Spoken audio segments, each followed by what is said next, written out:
So chances are you've clicked on this video because you are equally as curious about whether this thing can run your entire Homelab. And the thing is, it is so close to perfection. I genuinely wish it could, but it has one major flaw. So let me refresh your memory what this is. This is the legendary, and I'm going to say legendary, Mac Mini M1. It has 8 gig of RAM, it has 8 cores, and it is super efficient. Now it comes with a 256 gig, I don't know what it's called, SSD, storage drive, whatever. It's soldered on, you can't replace it. Really annoying. But ever since Asahi Linux has been released on these M1 and M2 Macs, and potentially M3s as well, I have been incredibly curious whether I can use one of those Mac Mini M1s as my Homelab device. Because in case you didn't know, you can run macOS, obviously, as well as Fedora on here through this project Asahi Linux. Now immediately, that blew my mind because I thought, how good is this? You can buy one of those things, and I picked this one up for about £220, and you can install Fedora Linux OS, and Fedora is by far my favorite operating system. Now for context, I have been running this for about 3 weeks on macOS initially because I installed all my Docker containers because I just wanted to see how well it runs. Because not only does this run all my Docker containers really well, and I've run about 8 to 10 of them, it also does other things such as content caching. So essentially when there's a new update, it installs it or downloads it on here, and then all the local machines can download it off of this machine. So my Mac Mini that I've got on this side here, as well as the MacBook Air that I have in the house, they can both download the OS directly from here or download the updates from here. Super cool feature, not much talked about, not the end of the world if you don't turn it on. And because this is the Mac Mini M1, it has 2 Thunderbolt 3 ports on here, and I can use one to directly connect to my Mac Mini M4 and then pass all my data off to this. But obviously the 256 gig storage is a little bit limiting, unfortunately. And I could use the other Thunderbolt drive, which is kind of where my second idea came from,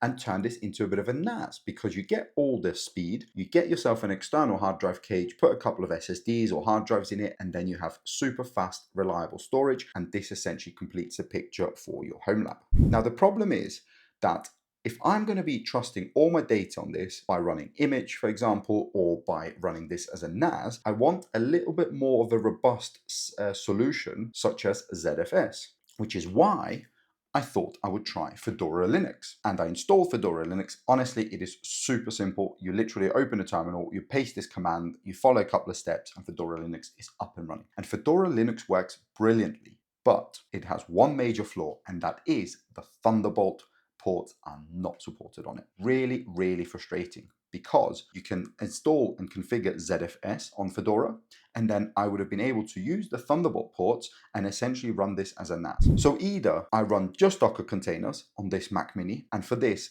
in my opinion, this is far too powerful. It's unnecessarily powerful to run all my Docker containers on my Mac Mini M1. For £220, I'd rather just use this as another PC at home, which I'm going to get onto shortly. Or I install Linux, have better compatibility with Docker containers through the things of IP addresses and configuring custom IP addresses, but I lose the Thunderbolt functionality. And this is the big flaw for me. I'm genuinely gutted. And I really don't want to sit here in the hopes that Thunderbolt will ever be supported on ARM, on Fedora or Linux and so on. So unfortunately for me, that is a bit of a deal breaker at this point. But what are the actual competitors to this? Because let's be honest, if you buy one of those Lenovo or Dell Optiplexes and so on, they usually run about 45, 55, 65 watts, some even a little bit higher. Whereas this sits at about 8 to 10 watts. Now, there's nothing wrong with those mini PCs. They are brilliant in their own right. They're going to be dirt cheap, especially anything below 8th gen, and there's going to be a mass exodus from corporate companies selling them off very cheap or even getting rid of them because they're essentially unusable. Now, this is where I think you should direct your attention towards. Now, let me explain.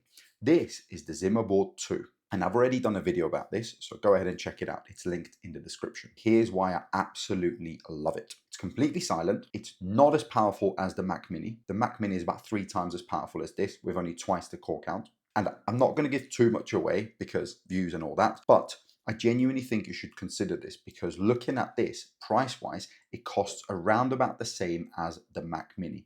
if you're lucky enough to snag one at that price. Now, the reason I'm recommending this is because they have a really, really good ecosystem. The accessories that you can get for this are very cheap, like the hard drive cage. It costs £30, but it comes with all the bits that you need to make this a really small and compact and functional Homelab server. The operating system's also brilliant, ZimaOS. Now, I get it, it's a Chinese-owned company, so you might have a few privacy concerns, and I completely get that. But because this is an Intel M150 CPU, you can install anything you want on it. So you could go ahead and install TrueNAS, Fedora, and any other operating system that you want. You could even run Windows Server if you want. Now, price-wise, this costs $300, the cage another $30 on top. Now, converting this to UK pricing, you're going to be talking similar to the Mac Mini. The Mac Mini, I picked it up for £220, but you can pick these up for about $250 on eBay. Now, for me, the Zimaboard 2 is peak Homelab, especially if you can get it for the price that I've just mentioned, because it's $300 plus $30 for the cage, which I highly recommend you get. That puts it in the same ballpark as the Mac Mini 2 at around about £250. Now, one of the beauties about this Mac Mini is, because of how powerful it is, this can quite easily still be used as a normal PC at home for many years to come. macOS is still supported on this. I'm running 26.2 on this. You obviously get your Thunderbolt ports, you get your Gigabit Ethernet and everything else, and it's completely silent, and you can use it for all the things that I mentioned, such as content caching, such as OBS recording, for example, if that's what you wanted to. So yeah, many, many use cases. Now, one thing that I would love to see is Proxmox being available on this. Imagine being able to create VMs on your Mac Mini and having like a cluster of these like that. So you have like 2 or 3 of these and they just sit there, sip power, but you can run multiple VMs on this. I would absolutely love this. And who knows, maybe we'll see that in the future, because the world is heading towards ARM, isn't it? Now, do you think there's anything that I've forgotten about to talk about this when it comes to Homelab? I am genuinely curious what you guys think about this. Is this just a stupid idea, or is this something that's genuinely viable? But anyway, let me know in the comments, and thank you very much for watching, and I look forward to seeing you in my next video.